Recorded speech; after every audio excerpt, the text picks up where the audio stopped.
Yeah, that's Okay. right. Go ahead. All right. DJ Go Ron ahead. is nasaan ka na po right now? Nandito na ako ngayon sa airport.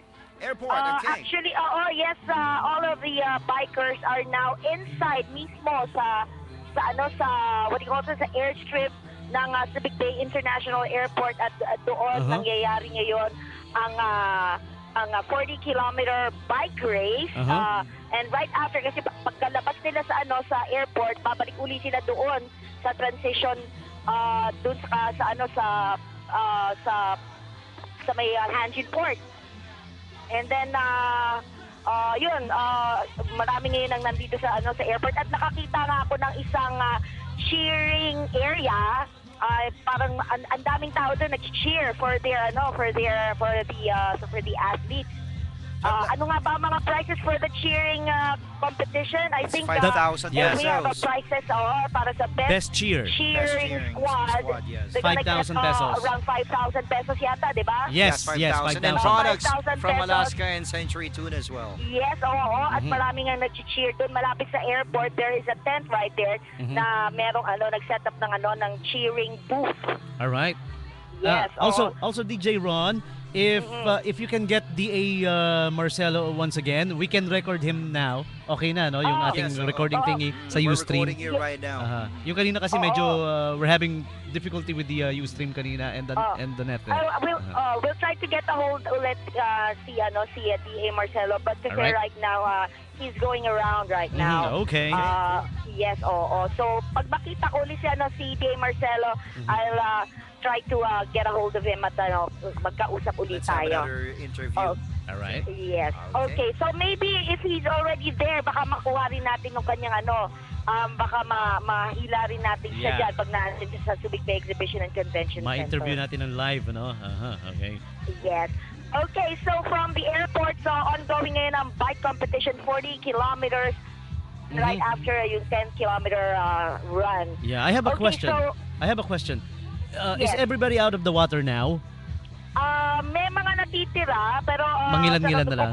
Yes, Yeah. nung umalis kami from the beach, medyo may mga siguro mga 1/4 or 1/4 ng mga athletes nasa water pa. Pero most of the athletes ayun at sa transition na sila and a lot are now in the airport. And have you heard yung second top finisher natin in the swim category is a Filipina. Have you heard? Yes. Si Elsie Langit. And, Wow.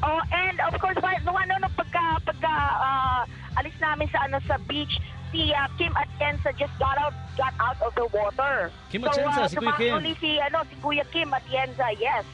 He is there. He is competing once again. Second triathlon na niya dito. And also other celebrities joining in, 'di ba sila Richard Gutierrez, Matteo Guidicelli. Yes. Have you seen them already? No, hindi ko sila nakita nung right after na kami ay umalis. Ang pinaka-last na narinig ko si Kim Atienza, he just got the water. Si Kasi Richard diretso na kami sa airport. Ha? Si Richard Gutierrez and Matteo Guidicelli is a participant. Wag po magkakamali yung mga nakikinig, baka akala nila sila yung dalawang nandito sa booth dito sa SBEC. Ay, ganun? Participant yung mga yon, mga celebrity participants. Yes.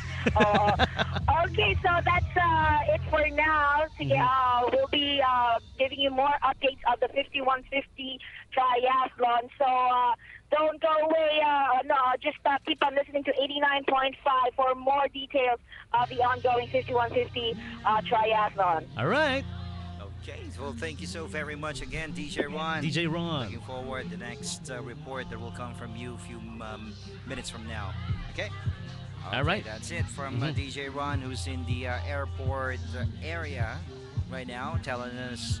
Actually, she Part of the told bike us a lot area of, na yun yung airport, right? Am I right? Yeah, so she gave us a lot of information about what's going on right now. So meron pa raw natitira nung umalis sila sa may area ng Hanjin kanina na natitirang mga swimmers. As you can hear now sa background namin, maingay na, ladies and gentlemen. Well, the reason for that is because nag-aantay na tayo ng mga unang darating na Alright. triathletes natin. The gun time was at around 6:30 kanina. 6:30 Hindi naman pala eksakto. 7 din, no? Hindi siya 7, hindi rin siya At first we 6. thought it was 6 and then we thought it was 7. 7, and then yung pala, the organizers decided What makes it exactly keep 6:30. changing? Well, it can happen really. Yeah, Depende yeah, rin kasi yan sa, sa Alright. organizers and at the same time. If they're done already, why not? Diba? Yeah, If so, they're waiting there, why not? Sometimes they may encounter some technical difficulties also. Yeah, The they- reason yeah. why can be earlier, can Gonna be. have to wait for laters. Alright. But at least the information is exact. 6:30 nag-gun off sila. Nag-gun time. Or Gun nag-gun time, off. yes. Yeah. That's okay. 6:30. Alright, Okay. so we're just gonna play some more of our hot hits here, and then we'll be coming back to all of you guys. Yeah, set ko lang ng konti, Tom, ha? Okay, so we'll go ahead.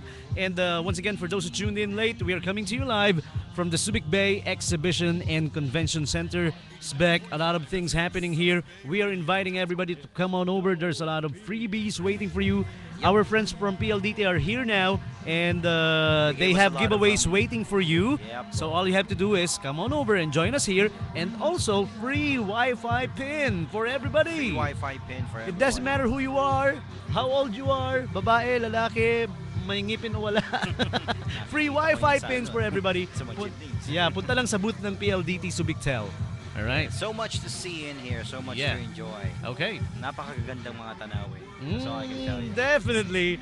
I kind of envy Bernie Mac here. He was able to go around already and check out all the beautiful sceneries Yes, inside the exactly. Subic Bay Freeport.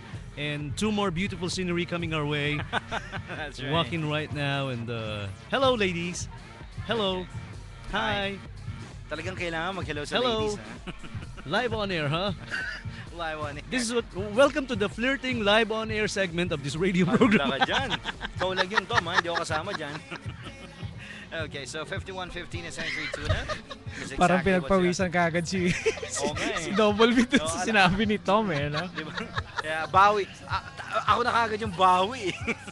Actually, Double B is just trying to make himself sound clean, but Yes, I know. But off the air, you have no idea. Let's Yeah. not even go there. definitely. Oo. Okay, so eto na. Mag-ano muna tayo, play tayo ng mga songs, and then eventually, as soon as we get information from the field, Uh-huh. we'll give it to you. All right. Okay, this is 89.5, broadcasting Subic Bay live, Radio. Subic Bay Exhibition and Convention Center for the International Triathlon. right. 5150.